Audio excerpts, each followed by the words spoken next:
Hi there, welcome back to the Grow with Cara show. Today we continue our interview series with successful attorney marketers. We're taking a close look at what's working, what's not working so well, the specific steps these attorneys took to get to where they are. And remember, these are simple steps that you too can follow to get on a similar path to growth.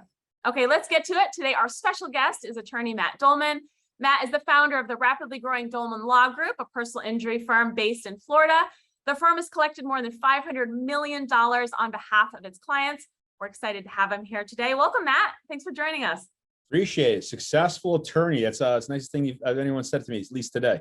I appreciate that. How are you? I'm great. I'll take it. Thanks. Yeah, we're glad to have you here. So Matt, to begin, tell us a little bit about your story. I know you have an interesting story. Why did you launch the firm in 2004? Actually 2009. So 2009. No worries. Yeah. It's an ever evolving story. So with 13 years in, I'd worked for a couple of mentors, was mostly litigating cases back then. In Florida, we have what's called PIP suits. So it's personal injury protection lawsuits on behalf of physicians who are getting ripped off by insurance carriers. And I was doing personal injury with a good friend of mine, and decided to open up my own show, had the entrepreneurial spirit. And I went through my growing pains. But what I guess makes me unique, or my unique story, so to speak, is that, depending on the day of the week or month, we have the second or third most traveled personal injury law firm website in the country behind. Usually it's Morgan & Morgan, and they're just a behemoth. And John Morgan's a brilliant marketer. And number two is usually Ben Crump. And then we're right there with him, going back and forth. So the website is what is built it's basically the engine to my growth. We do a lot of grassroots marketing as well. But I would say on any given day, 60 to 70% of our work is coming in off the internet. Wow. Well, So how did you grow that? How do you have this massive website? Tell us about it. Sure. So back then, in 2009, 2010, right when I was getting going, everyone was marketing in the phone books. And I remember looking at phone books even before that. One of my good buddies, who's Ted Berman, we were partners at the time. And then he has his own huge firm in South Florida called Berman Law Group. They're monsters. Probably even twice the size of what my firm is today, but they're more of a grassroots firm. Mine's internet. And I looked at the phone book when I was first starting out, and it would cost to be on the inside cover or the back cover. You're spending like $50,000 to $100,000 right off the bat just to reserve that, and then whatever the fee is per month. And I couldn't afford that. And I figured, you know what? More people are going on the internet. Let's give this a shot. Let's see what it's all about. And then I'd start to immerse myself, almost like a foreign language, almost like language immersion. And I attended every seminar you could possibly attend, read every blog you could attend, eventually even learned how to code, but I don't do that very well and can't do it fast. But if you can understand what I'm trying to say, is that it became my life. And I was part lawyer, part marketer, and over time it's become more of a marketer and less of a lawyer. We have some great lawyers that work with us and for us, but that's become my life. It's internet marketing day in, day out. From literally 9 to 5, I'm working on the internet. And even after hours, I'm writing content or taking content that already ranks well and making it better if I can. So it's cheaper. And then I didn't mean to cut you off, but the one thought I have is, it's the internet's the only area where you can compete with others and level the playing field without having to spend a ton of money. Yeah. Tell us about that. How can you do that, right? So we have attorneys watching, they're growth minded, they're really looking to drive more visitors, more traffic to their website. What can they do specifically? Well, you got to establish your brand, and it's all about, putting content out there that's unique and it's different than what everyone else is doing. I mean, everyone else can write about the dangers of car accidents and texting and driving, and how insurance works in each specific state, and what uninsured and underinsured insurance is. Sure. And you can only write about that content so many different ways. Start making a unique brand though. When you're first getting out of law school, even, I would establish my own website if I could and have my own name involved. I didn't do that. Okay. I'm just telling, this is advice to those who are young out there who are just getting started, and not saying that I'm an old lawyer, but at the age of 45, having been out there almost 20 years, I wish I had done that, because I'd be so much further along the track. And I can't really start that now, but if I was going to start over again, you got to really build your brand from day one. And that's your name, because no matter what law firm you're at, no matter where you go, you always have your name. After that rule, I want to have obviously a website for your law firm, and everyone does have that. Too many lawyers and too many law firms are caught up in the aesthetics of a website. How nice does it look? Is it beautiful? Does it have a great picture of myself? Well, at the end of the day, I'm an ugly guy. I got these big ears. I don't care how good looking my website is. It doesn't really matter. What you really care about is the traffic that comes to your website, and you can always make your website look better later on. And the only way you get traffic is by being consistent and putting content up on a daily basis if you possibly can. And a suggestion I would have for most law firms out there that are established, at least, if you can afford to, hire a couple of content writers and keep them in-house and also outsource with a company like yours, and they'll get a feel after a while of what you like to see and get a feel for the type of practice you run, and they can tailor the content accordingly. Because if you just outsource your content to most of these fluff agencies out there, okay, you're going to get a fluff job. You're going to get lightweight content, 1,000 words. It's never going to rank. Google likes to crawl your content when you're constantly updating it. They like fresh content. If it's static and you're not changing it, you're writing once or twice a month, you're never going to rank. You don't have a chance. You might as well not even bother. So you're driving traffic to the site. How are you converting those visitors? How are you turning those clicks into appointments, into high quality paying clients? That's a good question. So there's multiple steps to turning those individuals into clients. I mean, first is traffic. You got to have the traffic coming to the site. Once you have that, then you have to determine whether you're going to have an in-house call center. And when you're first starting out, you're not going to be able to afford that. And you have to at least have a couple of individuals in-house at least are trained to answer the phones correctly. Have a decent CRM. That's a client relationship management tool. There's multiple ones out there.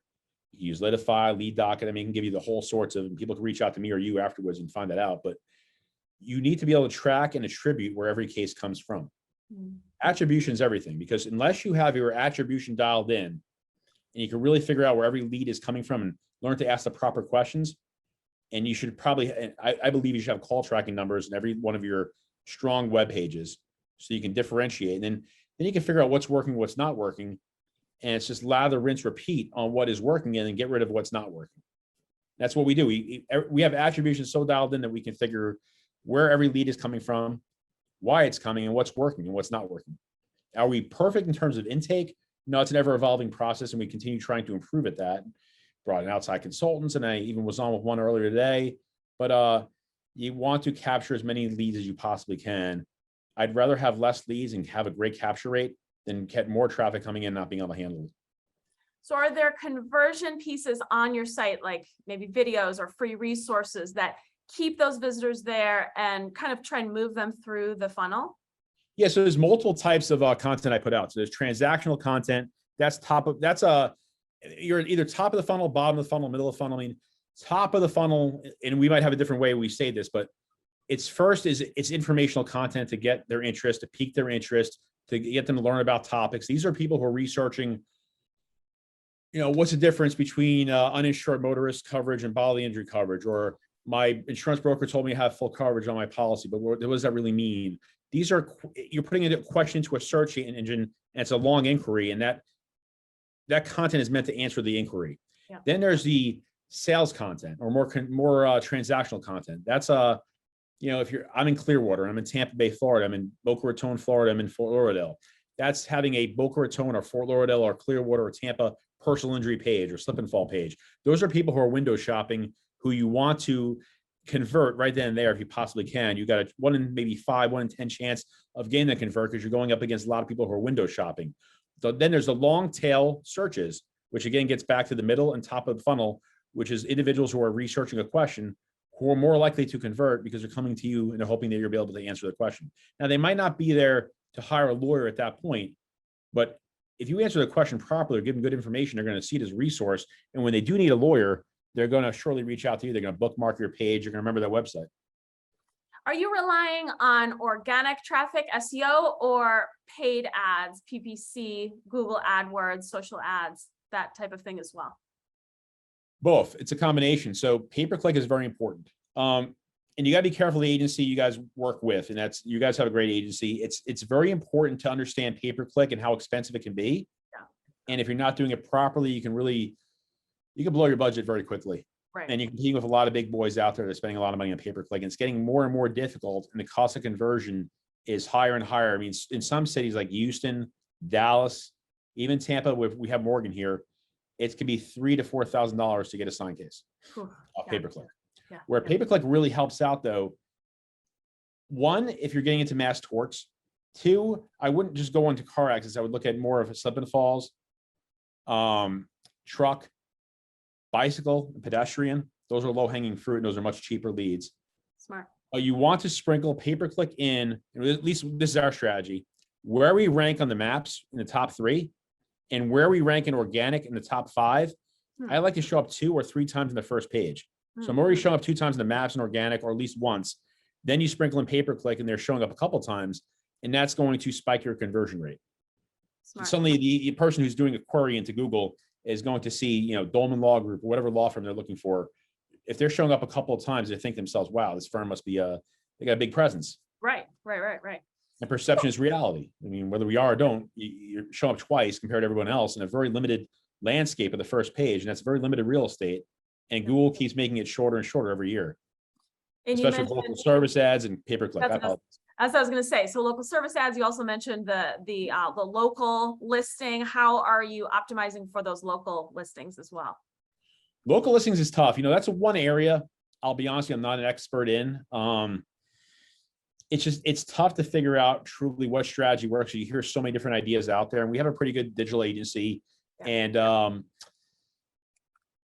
it's about getting reviews. It's about answering your phone within 15 seconds, not letting that call go more than 2 to 3 rings. And the reason why is Google's tracking that. And they're also using the same metrics now to track Google My Business, which now is called Google Business Pages. That's your listing on the map. So how quickly you're answering your phone shows what kind of service you're offering to the clients. Whether that's fair or not, that's how Google judges you. And they will reward you or demote you, or I guess it's a demerit, if you're not answering your phone quickly enough, if you're not offering the proper service to your clients. And with local service ads, what we've seen is if you do a poor job, you can get dropped down for about 90 days before they recycle it. Wow. Yeah, that can be tough. Backing up for a second, Matt, what's about the size of your firm? How many attorneys do you have and support staff? We have 7 lawyers in-house and support staff about 30, 35.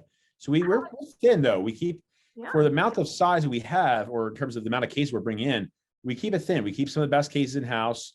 In Florida, we work a lot of our cases with a firm, Berman Law Group, and they're phenomenal. And then everything else, and we keep a few cases also in-house. Stan Geip is board certified. Julie, my wife, is an experienced litigator. She's close to being board certified. Everything else we refer out. And that's everything in all the other 49 states and every mass tort project we get involved in. How many open case files do you have currently in-house? Wow, you asking some good questions today. Should have been more prepared. In-house, I would estimate about 2,400. Oh, wow. Yeah. So, and what's your revenue growth been like over the years? Just, estimating about. We went from being a firm that was in the $2, $3, $5 million range to being a firm that's been in the 8-figure range now and growing to its scaling and upon scaling. But our goal by 2025 is to be a firm that grosses above $50 million a year. Excellent. Nice. That's super impressive. About what percentage of your revenue are you then investing and spending on marketing and advertising? About 70% of our revenue is going back toward leaders. When I say marketing though, what I've learned is, and it's almost like I went in with a neophyte in terms of legal finance. And over the last 2.5, 3 years, we went through a growth cycle where I thought, my website's bringing a lot of cases. I'm getting cases for a very low cost of acquisition. How do I grow this firm? And I start to learn that there's finance groups out there. And what they do is it's expensive, it's not cheap, but single event personal injury is a very predictable model. Once you have it dialed in, you can kind of figure out what is your average case worth? What is your average pre-suit case worth? What is your average lit case worth? And what is the time and duration? What's the duration of these cases? How long is it taking? And obviously 15 to 20, maybe 25% of cases here are being litigated for over a year. Sometimes we file a suit, we get the case settled or get it filed resolved in 90 days of filing our lawsuit. What are the cases we're going to have to hold on to for quite a while, and versus the percentage we're going to be able to resolve in a year?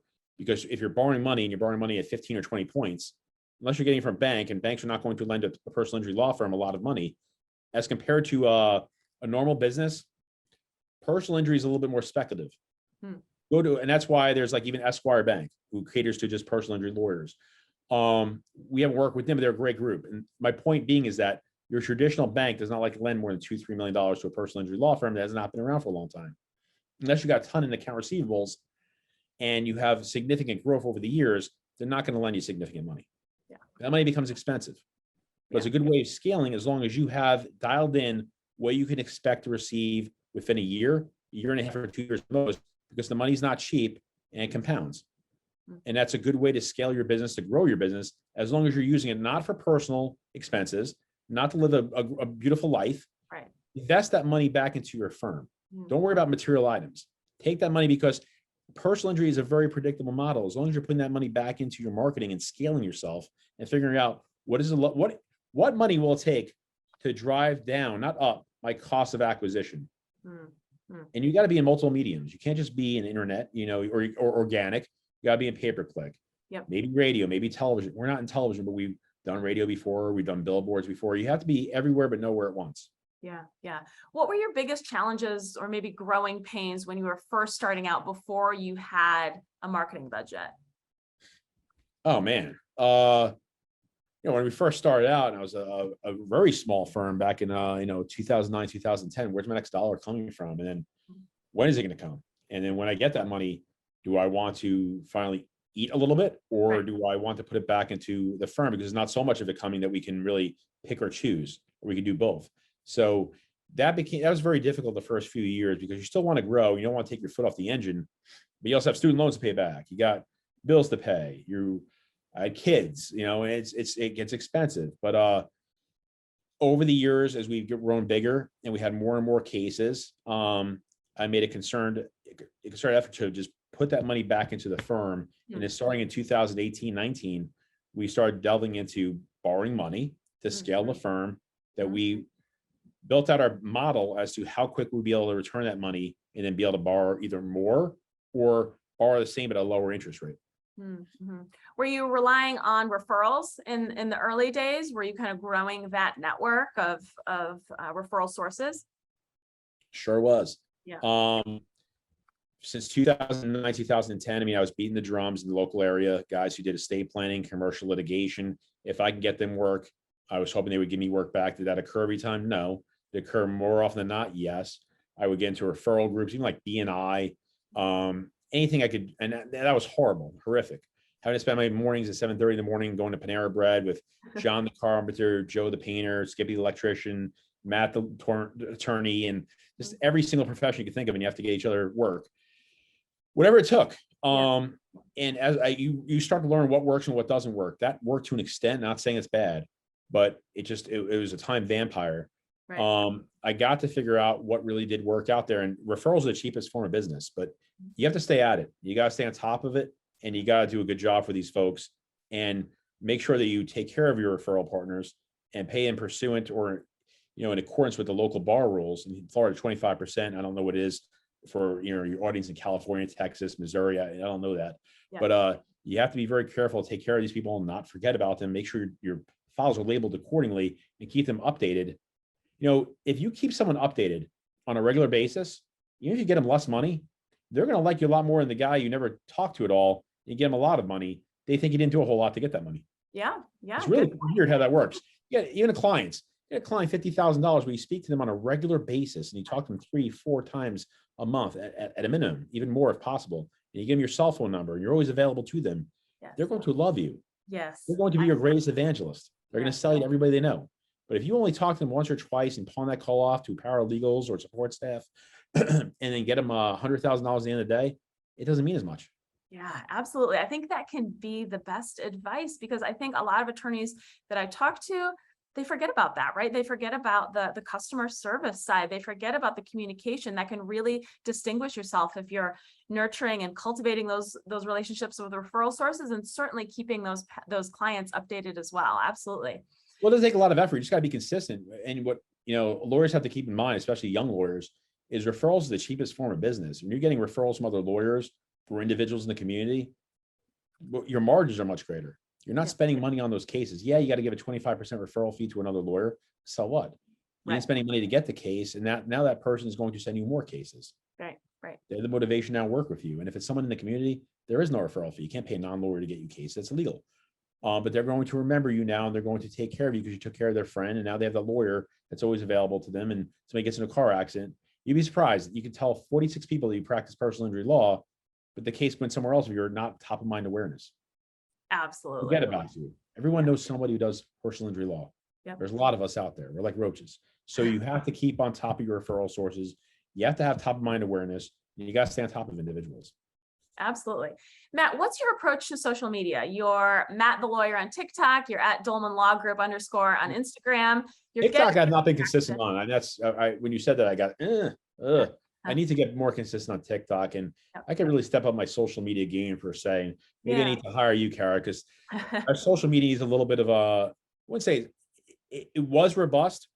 We are very strong on Instagram. Yeah. We were amazing. 2 years ago, we had about 20,000 followers. Then my Facebook account got hacked. And Facebook owns Instagram, and we lost all of those followers and started a whole new account. That was about 3 or 4 months ago. So we have a robust Instagram account. We're constantly updating it. Could it be better? Maybe. And my social media expert, I would turn to Ali Awad, somebody you had on your podcast before. He is the guru, the godfather of social media for lawyers, or Bob Simon. Yeah. Then they have two different approaches. Ali's phenomenal. No one knows Instagram marketing or even a little bit of TikTok like Ali does. Yeah. Bob Simon is just a unique personality. You meet Bob, he's so charismatic. He's just different than everyone else you ever meet. Not saying that Ali isn't. Ali's very charismatic himself, but Bob just has an engaging personality, and he just has a style. Unless you look at Bob Simon online or on Instagram, you won't understand what I'm saying. He's just different than everyone, right? Is he different than everyone else? Yeah, absolutely. Yeah. Really cool guy. Yeah. You got to be consistent. Yeah. That is also top of mind awareness. Can I attribute cases come from social media? I think it's the seeing me everywhere but nowhere at once. Yeah. That we're in multiple mediums. I think that draws in a lot of traffic. It's the other lawyers see you. It gives a perception that you're bigger than you are. And it's just top of mind awareness. Yep. You do host a podcast. It looks like you're targeting maybe both prospective clients and fellow attorneys with the topics that you cover. What's the goal with the podcast? Why is it worth your time? Podcast has been very much worth our time. So for multiple reasons, and it gets back to a question you actually asked earlier. So I'm going to answer this in 2 phases. One, you asked earlier, what do you do on your website to keep people engaged? And it's video. And the more video you have, and I would recommend that those who do podcasts, do once in a while do a video in a podcast format where you're interviewing like your law partner, or you're just having a conversation like we are today. And although it's more of an interview, you can have a discussion where, like today, this morning, Stan Guyap and I, it's one of my partners, board certified trial lawyer, we were discussing a new Tylenol autism, MDL. It's a mass tort project that's going on right now.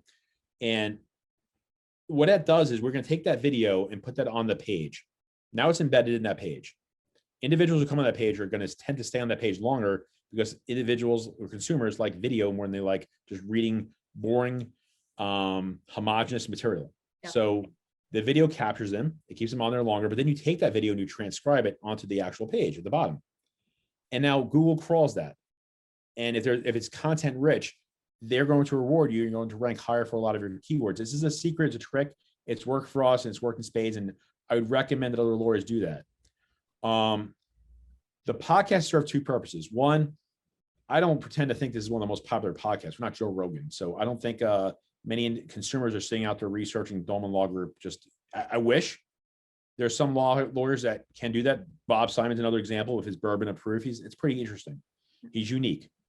Ours is more, it is top of mind awareness, but it's out to let other lawyers know what we do, so to get referrals. Right. But it's also to educate consumers on niche topics that are, while not heavily searched, we're going to possibly get them right off the bat, either if they're researching us on YouTube, which is the world's 2nd biggest search engine, or it's going to improve our content that's already ranking in Google, and we're going to put it on those pages. And you have these podcast videos you can just repurpose in so many ways as well, which it sounds like you're doing. You hit the nail on the head. Yeah. As much content as you could possibly film it, because you can repurpose those in 60 different ways. You can take that content, chop it up, make shorter videos. You can take that content, chop it up, and make quick little snippets on either Instagram, TikTok, whatever have you. You can take that content and repurpose it on different pages on your site, and you can have your YouTube video. Yep. Then you use it as promotional material. I mean, there's many different ways you can take content and repurpose it. Yeah, we can have a whole video or a whole segment just about that. Right, absolutely. And you feature a bunch of past client testimonials on your website, both written and video testimonials. Why is that important? Authenticity, one. Trustworthiness. You know, when you look out there and everybody tells you the world's greatest lawyer. Do I think I'm the world's greatest lawyer? No. Do I think I'm good? Yeah. Do I think we're very good and we can do a very competent job for our clients out there? We have. It's proven. We just this year, Stan got a $6.7 million jury verdict here in Pinellas County. Oh. I think it is the biggest verdict in Pinellas County, sure, although I haven't looked at that, so I could be wrong. Don't hold me to it, but it's one of the biggest. Wow. We're not Los Angeles County or where you're in Orange County where there's much bigger verdicts. So here in Pinellas, that's considered a very big verdict. Yeah. We're real lawyers. Stan more so than myself, more of a marketer these days. We have some good lawyers that work in this firm. The way you look authentic is having other people tell you or tell others how good you are rather than you telling everyone else yourself. Yeah. Most people don't trust lawyers. Yeah. Okay. And I'm a car accident lawyer. I'm a personal injury lawyer. I'm a slip and fall lawyer, truck accident, bicycle. My point is, it's all personal injury. I'm no different than many other lawyers out there. There's some really good lawyers, there's some really average lawyers, and there's some bad lawyers.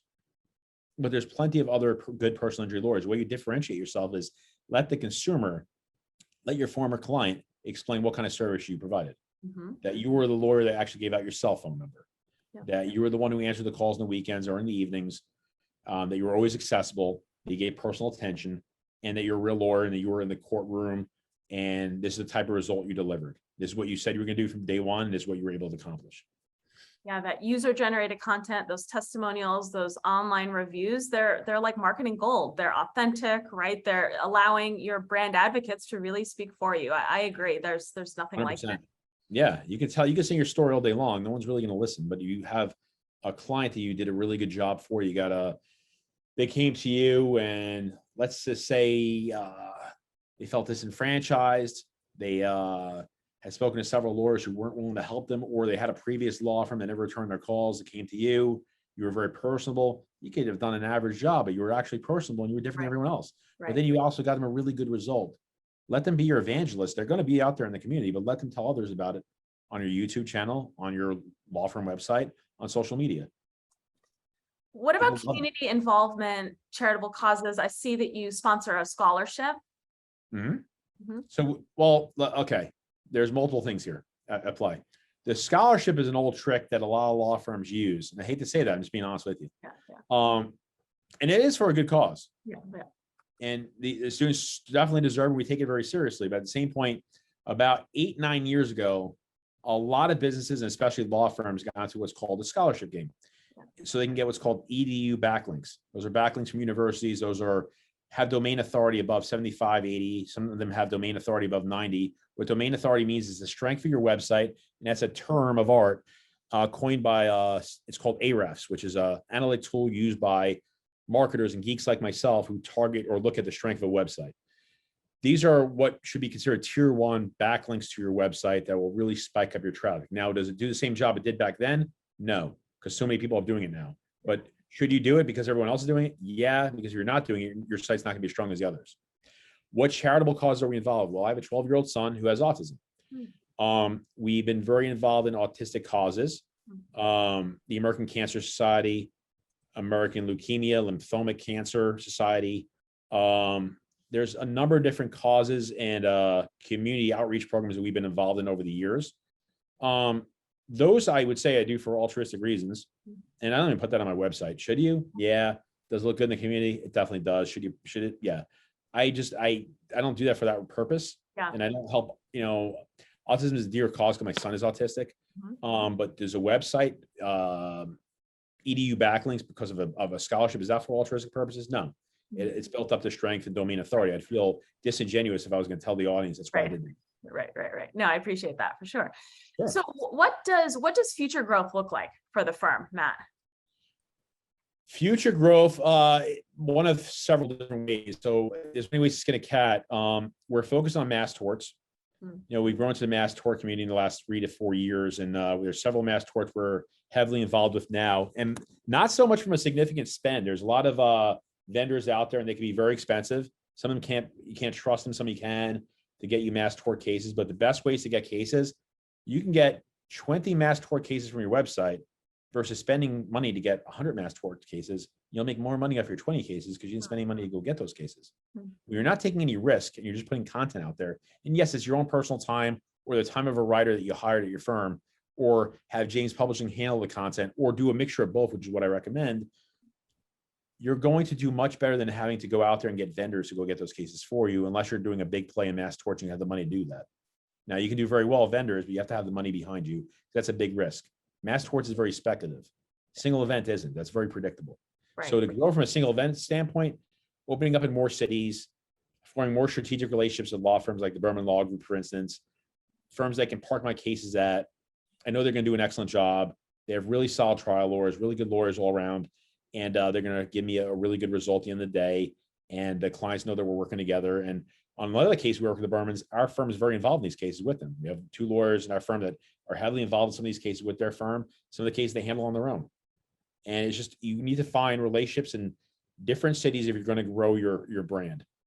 But it all depends. Do you want to stay in your state, or do you want to grow to be a national law firm? Right. Figuring out your goals and kind of tailoring the approach accordingly. Absolutely. Sure, 100%. So before we wrap up, Matt, I always like to ask if a lawyer watching has time to adopt 1, maybe 2 of the marketing tips that you shared today, what would you recommend? Content. You can't get enough of it. I would hire a good agency, whether it's James or there's others out there, but you guys are fantastic. Have somebody that's building out the content. Also, hire a couple of writers in-house too to help you with your content. And that can easily be done. You can hire an English major. Somebody just graduated with an English degree. These guys can't get jobs. Okay. And I'm not knocking them. They can get jobs. They're very difficult. A lot of them will become freelance writers. You can bring one in-house. Now they're going to get accustomed to what you like and the flavor of how you like, your content. They're going to get accustomed to what kind of lawyer you are and what the areas you practice in. They can pick your brain about what the issues are in your office right now and what they can write content about. And they get to talk to you rather than getting these fluff pieces written by someone who has no idea, or just pushing out 100 pieces a month. And you see these guys, you see your email inbox be flooded with not real agencies, but guys who are freelancers who are just pumping as many articles for $150, $200 at a time. Yeah. Avoid those guys. You're never going to rank with that content. Yeah. Sit down. If you start ranking and getting your content to actually get some traffic, I call it a skyscraper technique, and it's not me that came up with that term. I got that from SEMrush and Ahrefs and all these other analytic tools. They always, on their blogs, they'll talk about it. What skyscraper content means is a term of art, is find the best content out there and make yours better. Look at who ranks number 1 and number 2. Not for Clearwater, Tampa, Cleveland, Boston, Miami, Washington, D.C. personal injury lawyer. Those are more based on the strength of the website. Those are the transactional pages. Don't worry about that. Worry about a topic that is a long tail search term that somebody's putting in the search engine. Does Tylenol cause autism? What is the lawsuit about? What's the difference between bodily injury and uninsured motorist coverage? What does full coverage mean when a broker tells you that? Can you hold a broker responsible when they lie to you? That's the type of content you should be looking at. Look at who ranks in the top 2 or 3 positions. Make your content better. Answer the question more in depth. Answer the question that they're not answering. If you think they're just skimming the edge of the content, go a much further in depth with it. And don't just write more words, answer more questions. Because the more queries or potential queries that your content answers, the stronger your content is, and the more likely it's going to rank. But it's not just that. You have to have a real agency behind you, because very, very few lawyers are going to have the expertise. Even when I do, I still have an agency behind me because I'm not capable of spending the amount of time it's going to take to get the backlinks that you need to really get your site to rank. You need backlinks. Right. The other sites that link to you. Yep. Right, exactly. So Matt, what would you say to an attorney who says, well, the content creation, I don't have time for it. It takes too long. I need leads now. What's your approach? What would you say to that? It's a frustrating question because I need leads now. Well, there's lead generation companies, but can you trust them? What kind of cases are they going to get you? Right. There's going to be a lot of scraped over leads, and I hate to use the word BS bullshit cases that have no value, or that have been turned down by 14 other law firms. They're reselling you crap leads, and that happens all the time in lead gen. Are they soliciting to get these cases? We've seen one agency that we even used an agency in the past that was bidding on other law firms' websites. Be Wow. very careful. Wow. Tread very carefully with lead gen companies. I'll just leave it at that. Yeah. So that's the quickest way to get cases, or pay per click. But you don't want to just jump into pay per click. You don't want to do it yourself, Right. especially if you're a novice. Don't think you're just going to open up a Google AdWords account and do it correctly. You're going to screw it up. The agencies have data, and their data is based on tests. And it's based on doing the same thing for you that they've done for 14 other law firms before. And that data is so important because it tells you what times they can bid, when they should bid, how much they should bid. They've tested out the landing pages that are going to convert. They've tried it. You're basically paying them for all, you're not spending all the money on the mistakes. They've already spent the money on the mistakes. You're getting the benefit of all that data and all the mistakes that they've made and they've learned from. So if you want cases right off the bat, you're already in a position you probably shouldn't be in. You need the long play. The long play is the best play because it's always going to be the cheapest play and it's going to be the most profitable play. And the most profitable play is content and putting it out there, hiring a real agency behind you to help you build the links to your pages so that Google can see that. Backlinks are votes of validity to the eyes of Google. The stronger the backlinks, the more validity you have. But you also have to have content out there. But content without links is hard to rank. But that's the secret sauce, is writing the content and then getting the links. And hiring a couple of internal writers. You don't have the time yourself. There are lawyers who are very, very busy. Many of them are. Yep. Get a couple of writers in-house. On the weekends, spend a little time or get in a little early and edit the content and make it look better. And then look at the best content on your website and continue to improve that content. Never make it static. Static pages, eventually Google does not care about. So you might rank number 2 today, number 3 today for a specific term. If you don't update that page, it's going to fall off. You have to update and refresh that content. Google likes fresh content. So the more often you're updating that content, the better off you are. So you should always improve upon that content. But if you want cases, that's the best way to do it.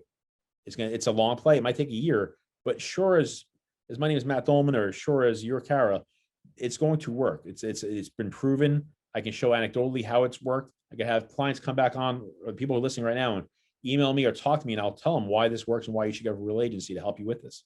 That's great. The agency can be hired. You need to hire an agency, Yeah. but there's also so much stuff you could do yourself. It's like saying that I don't have time to go to the gym. And, excuses only serve the person who makes them. You can always say I don't have time to go to the gym, and you can certainly find the reasons to support that, but you can make time if you really want to do it.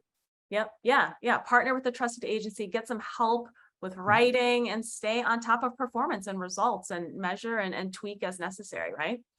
Yeah. I mean, we have the second, third, fourth most traveled PI website, depending on the day of the week. But even today, after this call or within the next few days, I'm going to talk to Kara about my social media, because no one person has the time to do it all. I don't. And I've looked at your style. The reason why I even, responded right away to you when you reached out to me because of our presence is I've been following you, and I've looked at I watched a podcast. We had Bob Simon on, Ollie Wad, and all these guys, and they're all phenomenal people. And I know some of them very well. You guys have a really good social media presence. You need to be out there. People need to see you. Yeah. You can be the world's best and you can scream it at the top of your lungs. Yeah. Unless people are seeing you and seeing you across multiple verticals, you're really going to struggle to get eyeballs, especially when you consider the monsters that are out there. Like in Florida, I'm competing against Morgan & Morgan. Yeah. Anajar Levine, and there's the Berman Law Group, and there's just monsters upon monsters, these humongous firms that I cannot afford to compete with and have the same bandwidth on television and radio. So the only way is the amount of time and energy I put into social media, into organic content, into video, into just all these different mediums, and getting myself out there. Mm-hmm. Yeah. And you have to be consistent. You have to be providing value. You have to be educating and really, really providing something that, is going to strengthen your brand and is really going to, work in the long run. Yeah, absolutely. 100%. No question about it. You always got to be thinking about that brand and build top of mind awareness. Yeah.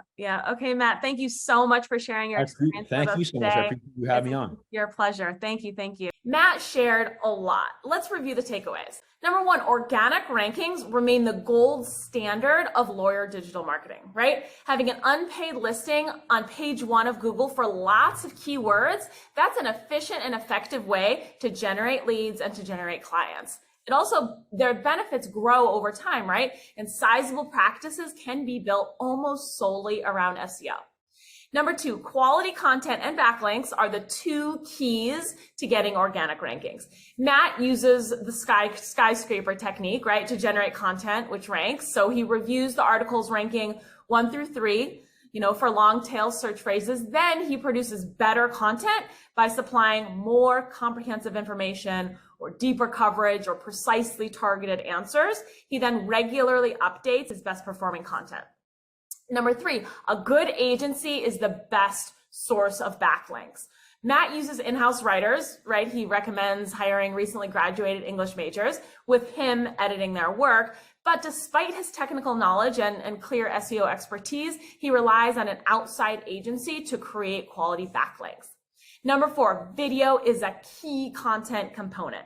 Video appeals to a broad audience, increases on-page time, and can be readily repurposed, right? Matt regularly produces video using his podcast and his custom social shoots. He then repurposes with edited slices and posted transcriptions.